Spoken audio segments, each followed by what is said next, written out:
얼마 전 서울에서는 시장 보궐선거가 있었습니다. 지도자가 바뀌었고 변화에 대한 기대와 불안이 뒤섞인 분위기입니다. 그러나 인간의 계획은 상관도 없다는 듯 코로나는 여전히 날로 더욱 기승입니다.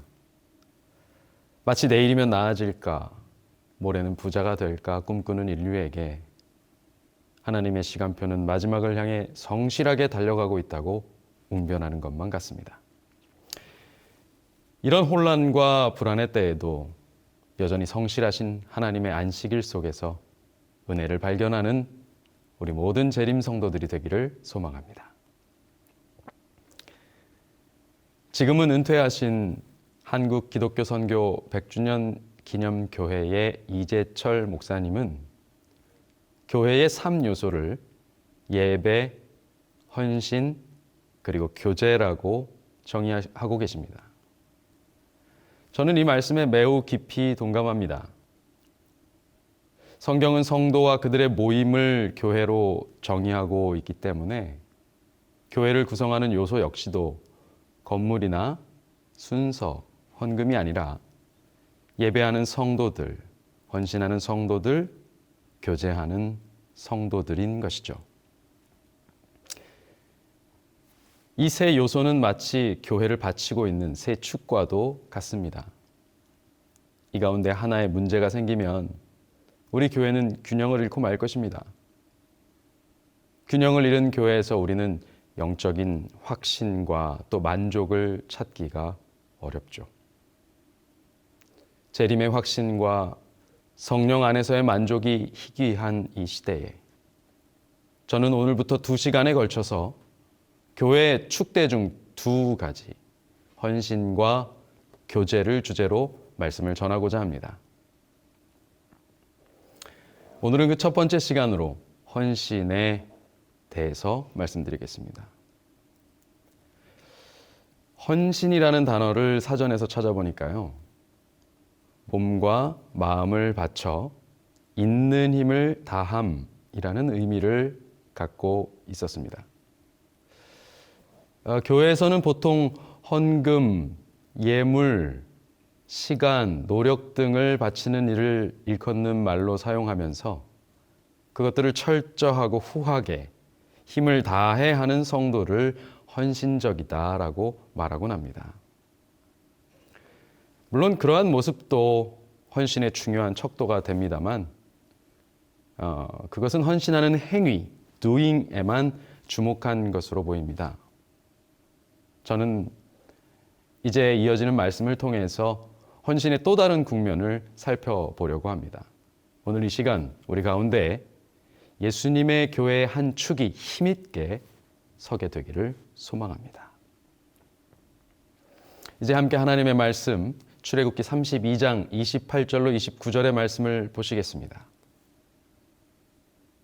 레위 자손이 모세의 말대로 행하매 이날에 백성 중에 3,000명이 죽임을 당하니라.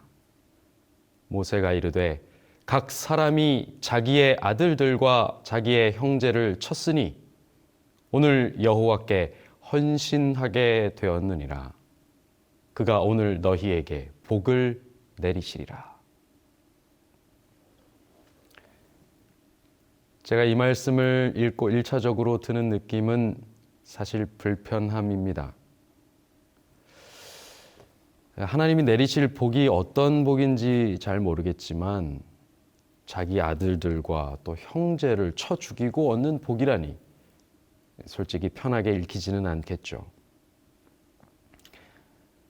어떤 명령에도 순종하는 것이 헌신이라고 말하는 것인지 아니면 사람 3,000명 목숨 정도는 거두어 주어야 헌신이라고 말할 수 있다는 뜻인지 의구심이 슬쩍 고개를 듭니다.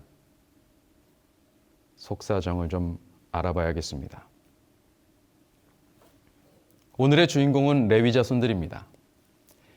여동생 디나가 욕을 당했을 때 그 일로 세겜에서 학살극을 벌여서 형 시몬과 함께 그들의 칼은 잔해하는 기계다라는 책망을 유언으로 들었던 야곱의 셋째 아들 레위, 그들의 자손들이 바로 레위 자손들입니다. 그때부터 칼 하면 아마도 레위 족속들의 치부 중에 하나가 되었을 것입니다.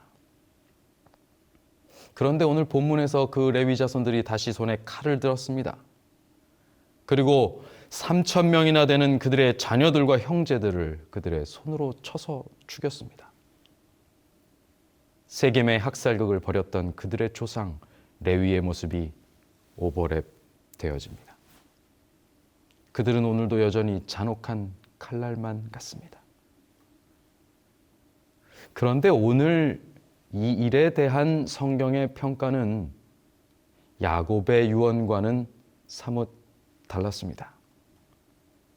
모세는 놀랍게도 그것이 여호와께 대한 그들의 헌신이라고 말하고 있습니다. 도무지 이해할 수 없는 모습입니다.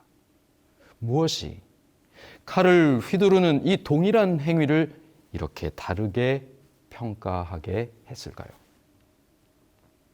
고대 사회가 갖는 문화와 정서의 차이를 감안한다고 해도 도대체 살인이 어떻게 헌신이 될 수 있는 것일까? 의문이 듭니다. 그런데 거기에는 이유가 있었습니다. 우리가 아주 잘 아는 이야기입니다. 홍해를 건넌 이스라엘 백성은 시내산 아래 진을 쳤고 모세가 십계명을 받기 위해서 산을 오른 사이에 아론을 부추겨서 금송아지를 부어 만들고는 그것들을 향하여 자기들을 애굽 땅에서 인도하여 낸 신이라고 제사하며 춤추고 섬깁니다. 그리고 그 일은 하나님께서 모세 하나만 남기고 모든 백성을 다 진멸하려 하실 만큼 맹렬한 분노를 일으키시게 만든 사건이었죠. 산에서 내려온 모세는 이 기가 막히는 상황 앞에서 하나님께서 친히 만들고 기록해 주신 그 두 돌판을 던져서 깨뜨립니다. 그리고 이스라엘 진문에 서서 여호와의 편에 설 자가 누구냐? 내게로 나오라! 이렇게 찼습니다. 그리고 이때 모세를 향하여 일어나 나아간 자들이 누구였냐면 바로 레위 족속들입니다. 그들은 그렇게 여호와의 명령을 따라서 이 일의 주동자들을 처형하는 일을 수행하게 된 것입니다. 여기서 궁금한 점은 이것입니다. 먼저 레위 자손들이 처형하는 일을 수행할 수 있었다라는 것은 적어도 그들은 그 우상 숭배에 휩쓸리지 않았다라는 것이겠죠. 모세는 수십 일 동안 보이지 않고 또 다른 지도자 아론은 금송아지를 빚어 우리의 신이다라고 말하고 있었습니다. 온 백성들은 서로 휩쓸려서 난리 법석을 하고 있는 동안에도 그러나 그들은 휩쓸리지 않고 있는 것입니다. 그렇다면 레위 자손들은 그 상황에서 어떻게 휩쓸리지 않는 선택을 할 수 있었는가 하는 것입니다. 성경은 그 숨은 이야기를 자세하게 하고 있지는 않습니다. 다만 우리가 유추해 볼 수 있는 정황들은 몇 가지 보이는데요. 자, 이제 좀 알아볼까요? 출애굽기 2장 1절로 2절에는 이렇게 기록하고 있습니다. 레위 가족 중 한 사람이 가서 레위 여자에게 장가들어 그 여자가 임신하여 아들을 낳으니 그가 잘생긴 것을 보고 석 달 동안 그를 숨겼으나 아마도 레위 족속들은 야곱의 유언 이후로 매우 위축된 삶을 살았을 가능성이 높습니다. 아버지의 침상을 더럽혀서 장자권을 상실한 르우벤의 자손들, 그리고 이후 역사 속에서 이렇다 할 기록 없이 훗날 결국은 유다에 편입되어 버리는 이 시므온 족속들 같이 그 비슷한 예시가 레위 족속도 그렇게 될 것을 우리가 예측해 볼 수 있었습니다. 그러나 요셉이나 혹은 유다 족속의 이야기로 쭉 전개될 것 같던 분위기를 깨고 출애굽기의 시작에는 대뜸 레위 가족의 이야기가 등장합니다. 그 레위 가족은 자기들에게 태어난 아기의 특별함을 알아보고 바로의 명을 어기고 그 생명을 지켜냅니다. 바로 이 지점입니다. 성경은 그 이유가 아기가 잘생겼기 때문이다라고 말합니다만 정말 그것이 목숨을 걸고 지킬 만큼 특별하게 드러난 유전 형질의 차이 때문이었을까요? 너무 잘생겨서 살릴 수밖에 없었다. 민족 멸망의 위기에서 외모지상주의적 선택이라 당시에 그런 사치를 부릴 여유가 있었을까 싶습니다.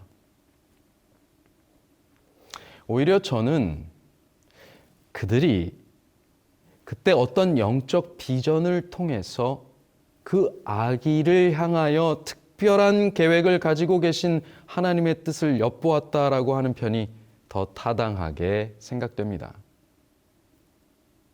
그렇다면, 만약 그렇다면 이 레위 가족에게는 뭔가 특별한 예지적 은사가 발현된 것이 확실하겠죠. 상상력을 조금 더 동원해서 좀 더 그 이전의 이야기로 한번 거슬러 올라가 보겠습니다.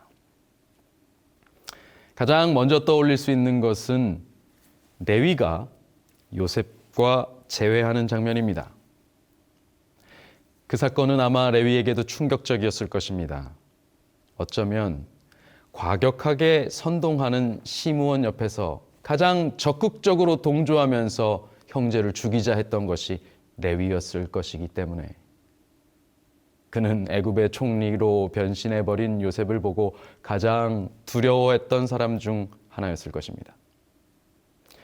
그러나 시간이 흐르고 그의 눈에서 두려움의 감정이 걷어내어진 후 요셉의 삶을 바라볼 수 있게 되었을 때 그때 그는 거기서 온통 살아계신 하나님의 역사를 보았습니다. 요셉이 경험한 노예와 죄수의 삶, 풍년과 흉년의 기간을 통해서 하나님의 꿈이 성취되었다는 사실, 그러한 모든 것들을 알게 되었을 때 그의 마음속에서 아브라함과 이삭과 야곱을 통해 역사하신 하나님의 살아계시고 신실하신 뜻이 일깨워졌습니다. 그는 이제 회개의 삶을 살기로 결심합니다. 과격한 성질을 억제하기 위해 하나님께 매달렸을 것입니다.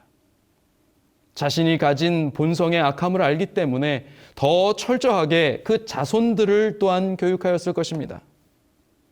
그때부터 레위 자손들에게는 과거의 잔혹한 경험과 습성 위에 하나님을 경외하는 새로운 경험과 습성이 덮어 뿌리내리게 되었을 것입니다. 하나님께서 당신을 의지하며 그들 자신의 본성과 싸우는 일이 가풍으로 자리 잡은 이 가족을 택하셔서 가장 위대한 인간 지도자를 배출하게 하시고 더불어 영적 지도자 집단이 될 은사를 부으셨다고 한들 만약 제 상상이 사실이라면 그것은 전혀 이상한 일이 아닐 것입니다. 레위 가족 가운데서 그 급박한 위기의 때에 하나님의 계획에 합당한 아기의 탄생을 알아볼 남녀가 나오고 지금 여기 시내산 아래에서 충동적이고 휩쓸리기 쉬운 이 과격한 본성이 아니라 하나님께 충성하는 습관대로 선택하는 자손들이 나왔다는 것은 조금만 잘 생각해 보면 충분히 떠올릴 수 있는 정황인 것입니다. 하나님께서 우리를 고쳐주시고 놓이게 하시기를 원하신다. 그러나 그렇게 함에는 전적 변화, 즉 우리의 온 성질의 갱신이 요구되는 고로 우리는 우리 자신을 온전히 하나님께 바쳐야 한다. 자신으로 더불어 싸우는 싸움은 일찍이 싸운 싸움 중 가장 큰 싸움이다. 모든 것을 하나님의 뜻에 복종시키며 자신을 바치는 일은 고투가 요구된다. 그러나 심령이 새로워져서 성결케 되려면 그 심령은 하나님께 순복시켜야 한다. 레위 족속들은 온 이스라엘과 더불어 금송아지를 섬기는 일에 동참하지 않기 위하여 자신과 더불어 싸우는 싸움을 했던 것입니다. 아니, 그 전부터 매 순간 그들은 그들의 조상으로부터 내려온 본성, 즉 과격하고 감정적이어서 잘 선동되는 그 성질에 매몰되지 않기 위해 고투해왔을 것입니다. 그렇게 그들이 온전히 하나님께 맡기고 바치는 일 외에는 행하지 않기로 선택하고 치료하시고 자유케 하시는 하나님의 능력에 의지하였을 때 그들은 인간의 분노에 사로잡혀 사륙에 동참했던 잔해하는 기계에서 모든 것을 하나님의 뜻에 복종시켜 순복하는 족속으로 그 정체가 바뀌었습니다. 그들의 심령은 새로워지고 그들의 존재는 성결해졌습니다. 바로 여기서 성경은 그들을 헌신한 백성이라고 말하는 것입니다. 그들은 사륙하던 기계에서 속죄와 회개를 섬기는 거룩한 칼의 백성이 되었습니다. 여러분들께 오늘날 레위 족속은 어떤 이미지입니까? 칼을 들고 사륙하는 백성들입니까? 아니면 흰 세마포를 입고 성소를 봉사하는 거룩한 섬김의 종들입니까? 저에게는 후자입니다. 보라, 내가 이스라엘 자손 중에서 너희 형제 레위인을 택하여 내게 돌리고 너희에게 선물로 주어 회막의 일을 하게 하였나니 너는 이스라엘 자손의 땅에 기업도 없겠고 그들 중에 아무 분깃도 없을 것이나 내가 이스라엘 자손 중에 내 분깃이요 내 기업이니라. 내가 이스라엘의 11조를 레위 자손들에게 기업으로 다 주어서 그들이 하는 일 곧 회막에서 하는 일을 갚나니. 온 이스라엘의 반역 가운데서 나와 하나님의 편에 선 족속. 그들은 백성 중에 가장 잔혹하다 비난받던 족속에서 가장 충성되다 인정받는 족속으로 불리게 되었고, 인간의 분깃으로 보상받던 인간 족속에서 하나님의 분깃으로 보상받는 하나님의 권속으로 그 삶의 형태와 정체성이 전환되었습니다. 이후 레위 족속은 대를 이어 하나님의 가장 가까이에서 하나님을 봉사하는 특권을 가지고 살게 됩니다. 하나님 앞에 늘 위축되었던 그들의 삶은 이제 하나님으로 인하여 언제나 만족스러운 삶이 되었습니다. 이것이 오늘 이야기하고자 하는 헌신의 또 다른 국면, 즉 헌신적인 행위가 아니라, doing이 아니라 헌신적인 인격, 존재, being입니다. 사람의 정체성, 소속, 가치관, 세계관이 하나님의 편으로 온전히 넘어간 상태, 세속적인 유익과 소득이 아니라 하나님께서 주시는 보상을 구하는 구별된 삶에 자신을 전적으로 맡긴 상태, 바로 그런 상태입니다. 교회의 의와 목적에 대한, 나아가 형태에 대한 생각이 많아지는 요즘입니다. 코로나 속에 소위 가나안 교인들, 교회를 안 나간다는 가나안 교인들이 공공연하게 늘어났고, 계속된 가정 영상 예배로 인해서 비단 재림교회뿐만 아니라 많은 기독교인들이 그 마음에 교회 출석은 물론이고 나아가 교회 건물이나 집합 자체에 대해서까지 부정적인 의견들이 생겨나고 있습니다. 교회를 못 나가니 마음은 불편한데 몸은 편하다면서 영상 예배로 송출이 되니 굳이 예배당에 모이지 않아도 예배를 드릴 수 있고 그리스도인으로 살 수 있는 게 좋다는 어느 젊은 집사님의 말이 어쩌면 이 시대 대다수 성도들의 마음일지도 모르겠습니다. 그러나 그런 가운데 교회의 한 축인 헌신이 무너지고 있다는 사실을 우리는 알아야 합니다. 그것은 어쩌면 우리가 헌신하는 행위에 집중한 나머지 헌신된 존재로서의 축복을 깨닫지 못했기 때문이 아닐까요? 그런 상태가 지속되면서 언제부턴가 하나님과 만나는 예배의 시간마저도 그저 시간 들여서 귀찮음을 감당해야 하는 의무적 행위의 하나가 되어버린 것 같습니다. 그래서 실은 코로나를 핑계로 그토록 부담스러웠던 교회 출석의 짐을 내려놓게 되었다고 마음 한편으로는 안도하게 되었는지 모릅니다. 그렇게 성도들은 정체성의 전환, 존재의 변화를 경험하는 일을 상실해 가고 있는 것입니다. 그러나 우리가 인격의 국면에서, 존재의 국면에서 이 헌신을 생각한다면, 행위에 집중하지 않는다면 우리는 참 교회의 일원으로서의 정체성과 가치관이 담긴 고민을 하지 않을 수 없는 것이죠. 우리의 전 인격을 들어서 하나님 편에 서지 않았는데 애굽처럼 익숙해진 도시의 삶과 세상의 편만한 이기들이 주는 안락함을 과연 우리가 포기할 수 있을까?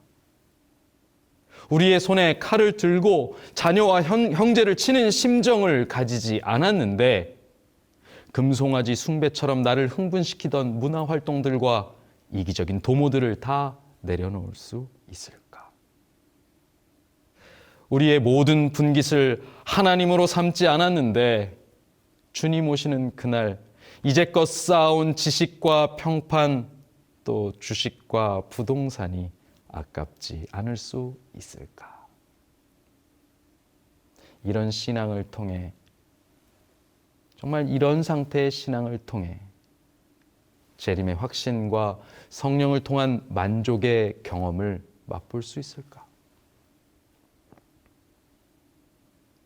레위 족속이 자신의 본성과 싸우며 주변의 압력에 타협하지 않았던 것처럼 또 하나님 편에 서서 우상 숭배의 주동자들을 향하여 칼을 드는 싸움을 피하지 않았던 것처럼 그 고투를 통해 잔해하는 기계에서 성결한 칼의 족속으로 그 정체가 바뀐 것처럼 하늘에 합당한 전적 변화와 온 성질의 갱신에 자신을 맡기고 그 경험을 위해 헌신할 백성들은 과연 누구인가? 하나님을 분깃으로 삼아 성령의 임재를 가장 큰 보상으로 여기는 교회. 온전히 하나님께 맡기고 바치는 일 외에는 행하지 않기로 선택하는 교회. 남을 해하던 기계에서 타인의 속죄와 회개를 위하여 섬기는 그러한 말씀에 검이 된 교회. 심령을 성령께 완전히 복종시킴으로 매일매일이 만족과 확신이 되는 교회. 그렇게 헌신하는 교회가 바로 오늘 저와 여러분이 되기를 간절히 바랍니다. 오늘 말씀을 줄입니다.